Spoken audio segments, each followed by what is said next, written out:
ga-afụsi ebe a na-echi ọzọ ga-abazi ebe a na-alụ agbụnụ anya fulu ugo jide ugo na-adịafụ ugo kwada ọ niile o ji kpaa ya nkụ maka na isi kalaka na-ebu ogidi isi kalaka bụlụ ogidi ogidi eyiche ya onu ya bụ na enwere ọga nwekwazi ọga ndị ọga ewele nkwa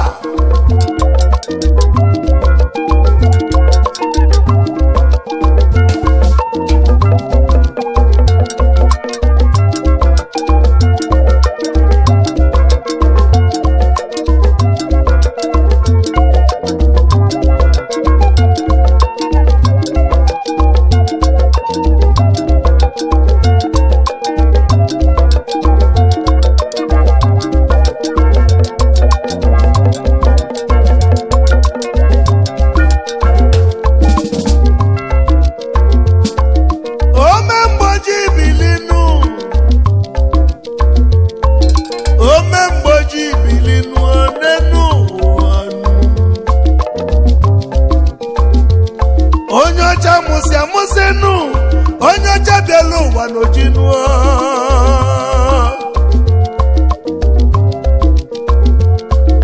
ụmụ ibe na-enwere ọganụ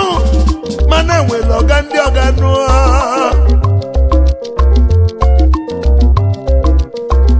omemgbe o ji bụ ọga ndị ọganụ odogwu abụrụ na onye chọnụ ife onye na-eme ka eji ama odogwunu omemgbe ji bụ nnekwu odogwunu ya bụ ọga ndị ọga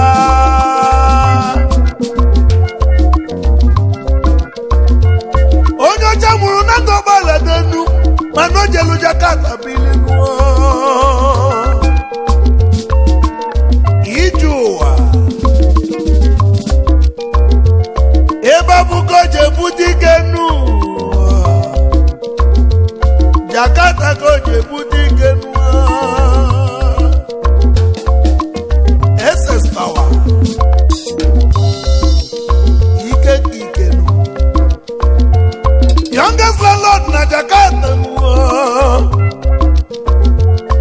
akụ gị karịrị akarị nu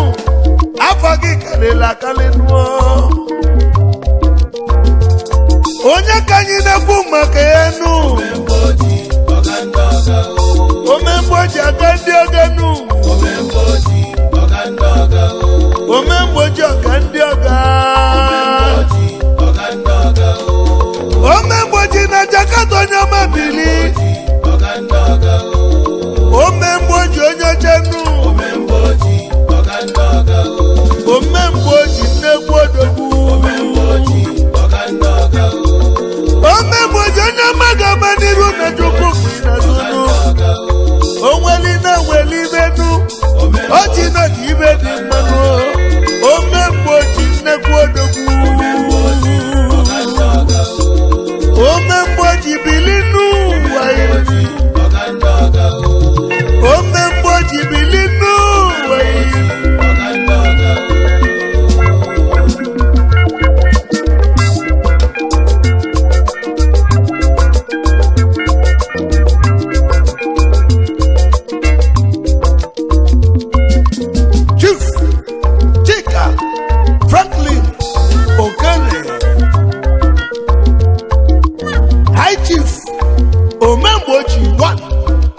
na Jakarta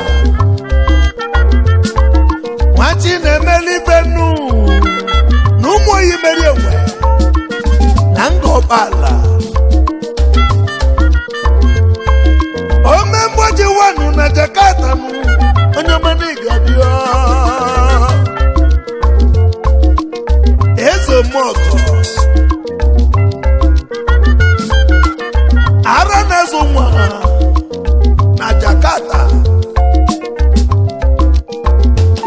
ọgaranya nwere obi salisali CEO Franco Communications International Limited, Franco Humanity Foundations, landlord na Jakarta, member Royal Family Club International, ọgaranya obi edocha nnụọ. Ọsị m kene ezigbo nne ya nụ, Reverend Pastor Engineer L.A. Okere, ezinna gị gaba n'iru nụ. Kedu maka agbamụlọ n'egwu nụ? Ezinne Rosemary Helen Okere, onye nkụzi ụlọ akwụkwọ anyị. Adanne Bilinu, Adanne Georginia Deborah Okere, ya na Ezidienu Sir Anthony Okere, Headmaster Adekele, Chuso Okere gị bịanụ, ofu ọbara ofu erili nụ, gị na lọlọ inu, Onyinyechi Okere,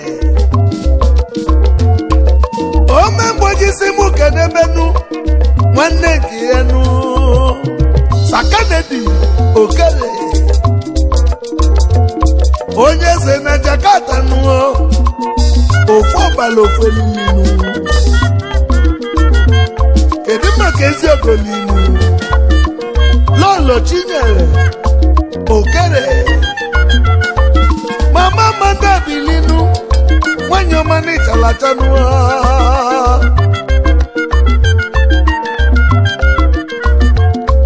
Anyị ekedebezenu Dr. Ikechukwu Okere, ndị Igbo Okere nwelu mmadụ ka eji aka mụ. Abụ nwa Elotana, Aba nọmba 1, oke nwa gaba n'iru n'ịga n'iru. Mọmi Chizọbadenu nwanyị ọmanụ, kedu maka onye Chukwu telu mmanụ? Pastor Ta, onye ọma Bilinu, Shomeke, ife dịka nwanne ya, Ejimeka onye ọma Bilinu,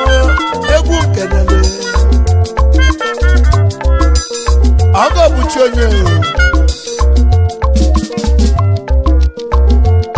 omemgboji n'Igadinu, Omemgboji ọganda ọga o, Oyima Omemgboji ọganda ọga o, onye ọcha Bilinu wee Omemgboji ọganda ọga o, agụ nke ọgbara ka na-akpọ n'egwunu, onye ọmadị kwusoro amụnide kene inu. Omemgboji ọganda ọga o, Anyị ji bụ omemgboji Bilinu, o nwere n'ogwe ibe dị mmanụ, o ji ibe dị mmanụ n'elu ụwa. ọganda ọga o, Anyị ji bụ onye ọma dị nsọ n'ụwa. ọganda ọga o, Omemgboji Bilinu, Omemgboji ọganda ọga o, onye ọma ka egwu na-akpọnụ. Omemgboji ọganda ọga o, Omemgboji Bilinu,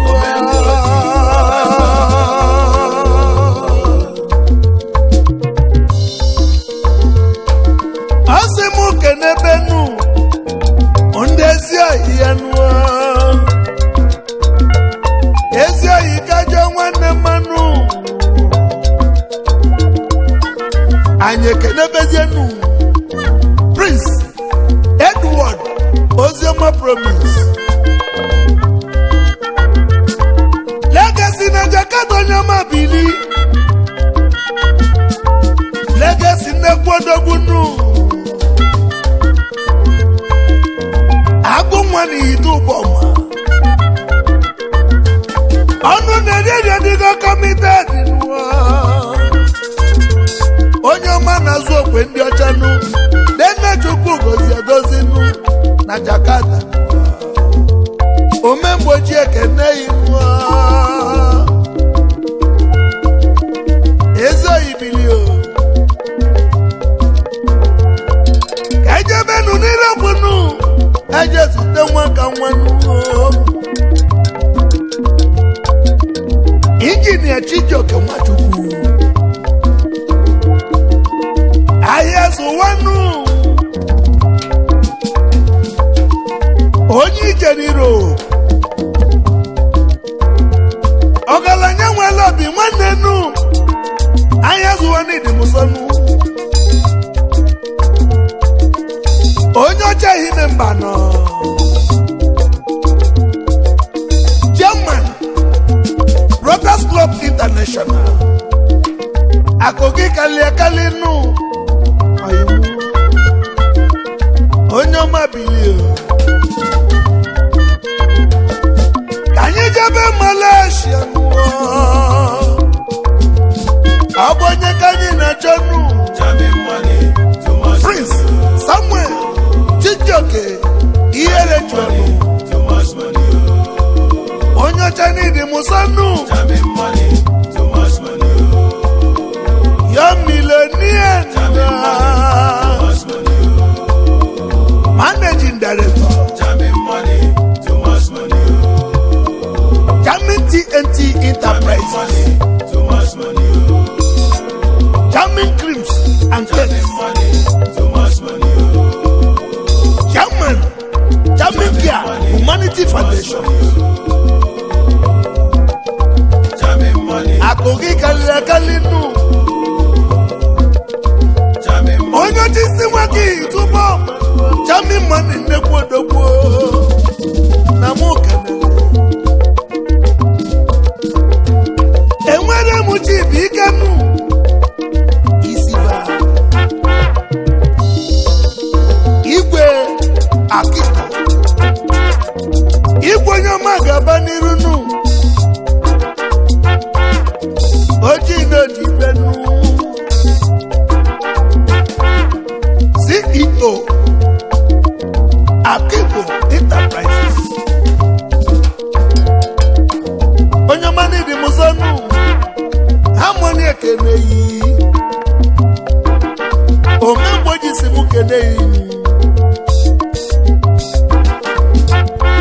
ka mgbụlegwu kenebe n'oyi mụnụ Prince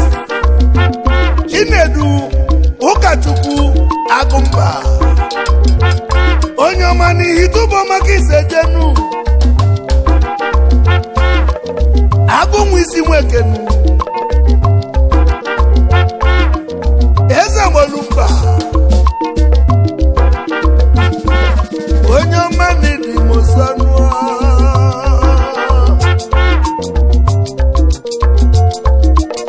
ikolisa n'izọba biri ikolisa n'izọba alụsiego na nnabi ka na-agbado egwu nụ alụsiego bilinu onwelina onwelibe nụ memba Royal Family Club International ejebe n'ideto nụ eje zute nwa ka nwa nụọ Diego Franklin The Franklins Mega Concepts ndị ọma gaba n'iru nụ ọnwalụnụ n'onwere ibe dị mma mmụọ ji ego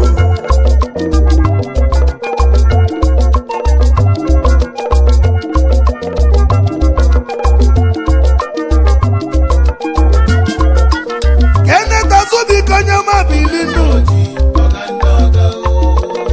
onye ọma Nze Kendo lọkpata ka ise jenu n'enu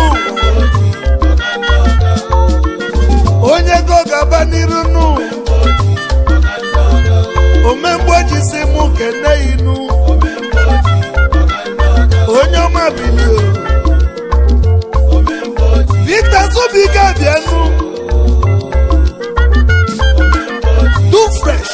na Malaysia Too Fresh onye ego nu ọnwa na imere ibe dị mmanụ Managing Director Vikas Global Concept na Malaysia kino bilinua omemgbe ji si kene inu ezi oyi kajo nwanne bilio ọ dị na nwe makụ bilinu Sunday Azubike ọ dị na nwe makụ na Malaysia ka na-akpọ n'egwu onye nnekwu ego nu dị n'ọnya yi maleni Managing Director Ọdịnanwa Ventures Nigeria Limited Odogwu ụmụ Cheze lọkpata jide ebube egwu ekene yo anyị ekenebezienu John Martins aga oyoyo nwanne n'iga dị nụ ndị ọma bi na Abuja nụ onweli n'onwelibe nụ n'enu ụwa Managing Director First and Second Edition Hotels ebe anyị na-alacha aka nụ CEO J. Martins Electronics ndị ọma na-egwu meke n'unu omemgbe ji si kene inu Samuel Nnamanu bilinu Samuel Nnamanu Onowuwanu onye ọmanụ onye nnekwu ego bili Sammy Sharp Oil and Gas onye ego mmanụ emekoghị kalilakalinu iso n'ife na-emenụ n'enu ụwa omemgbe ji si nkene yi ezi oyi Gameka Igbo ebujebe nu onye ka anyị na-achọzi nu Ekbilion Ikechukwu Mbeze onye ọmanụ onye ọma na Ghana nu onye bilion money nu Ekbilion onye na-egwu ego nu onwelile owelibe dị mmanụ n'egwu kenele Oliver Obiora bilinu Oliver Obiora egezie mgbe onye jilinu Oakley Tonac International Limited Agụna Kajebe n'izu agụnụ Kajesu tedegwunu Maazị Stanley Chioma Mbonu Izuogu na Jakarta Managing Director Kings and Queens Care and Cure Cosmetics and Fashion Limited Future Giant Success Limited Oke nwa gaba n'irunu Izuogu kisi ejenua Maazị Bilio Emmanuel Uchegbu Okeleke gaba n'irunu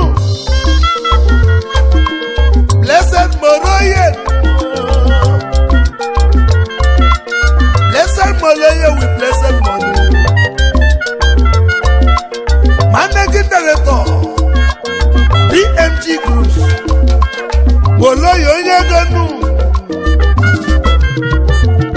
Jakarta gị jebili nnu agụnwụ idubọma isi nweke member Royal Family Club International omemgboji si mụ keneyi ego mmiri na Jakarta ka na-agbanu ego mmiri bilinu ego mmiri na Jakarta onye nnekwu ego bilinu Jakarta ka ije bilinu ego mmiri nu akụ gị si na mmiri nu onye ọma na-atụ okwe ndị ọcha nu harmony na-ekele ego mmiri nation oji moto magonu omemgboji isi nke n'enu n'enu kedu maka Prince Ugwu Paul Chidebere eko Jakarta ka na-akpọ n'egwunu eko na Jakarta onye ọma na Nsụka nu Jakarta ka ije bute ike nu Harmony na-ekene inegwunu onweli n'onweli ibe nu n'enu uwe member Royal Family Club International omemgboji si nkene inu ezi oyi kajọ nwanne mmabili omemgboji n'igedinu oyima onye oche bilinu agụngọ ọgbara ka na-akpọ n'egwunu onye ọmana idumusonu Harmony na-ekene inu anyị chifu omemgboji bilinu onweli na onwe ibe dị mmanụ o ji idoji ibe dị mmanụ n'elu anyị chifu onye ọma dị nsọ omemgboji bilinu onye ọma ka egwu na-akpọnụ omemgboji bilinu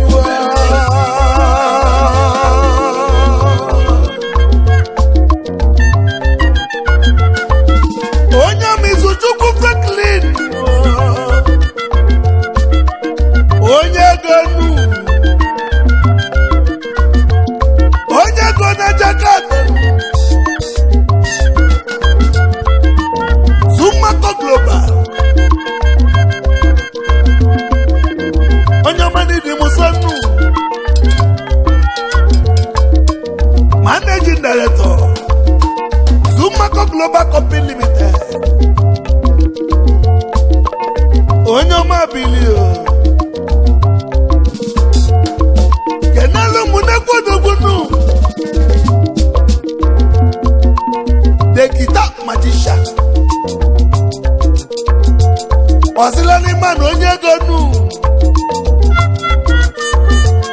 ojubo eme ọgọnu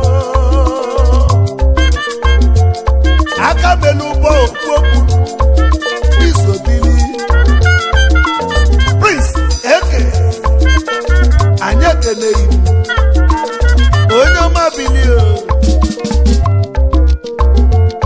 Okechukwu Franklin onye ọma bilinu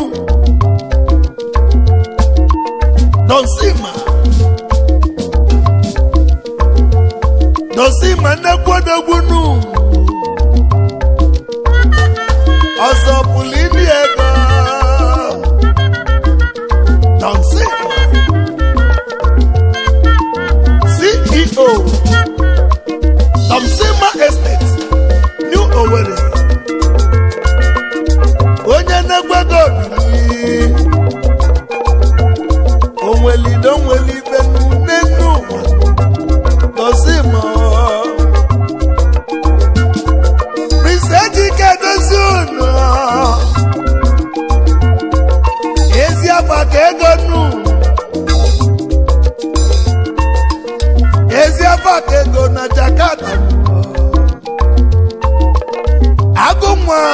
ọmụ na ya melụ m onye ọma gaba n'ilu nu ejike n'ịdị mụsanụ asị n'ezi afọ ka ego nu Managing Director Leviticus Electronics and Furniture Onitsha omemgboji si mụ kene inu ezoghị anya kpọbazienu Ignatius Uchenna aka abụọ IG the King Martin Abalako one Nama Butuli Gisejenu Agomu Ligabaniruno Omali no Weliwe de Manu Ayemua Managing Director The King Natural Products Wonder Man of the Manu Nenu Omemboji sikene inu I dey greet you my very good friend Ayodele Kehinde EON CEO EON Liquor Shop Limited I throw a salute Futenu eje tudodegu Okafazubike Agunwoni Peter Bilinu Jakarta kije Bilinu Omemboje kene inu Omifeji dofo Agunwe kusiganu onye na-ekwu ego n'isobili oji transport emogo gaba n'iru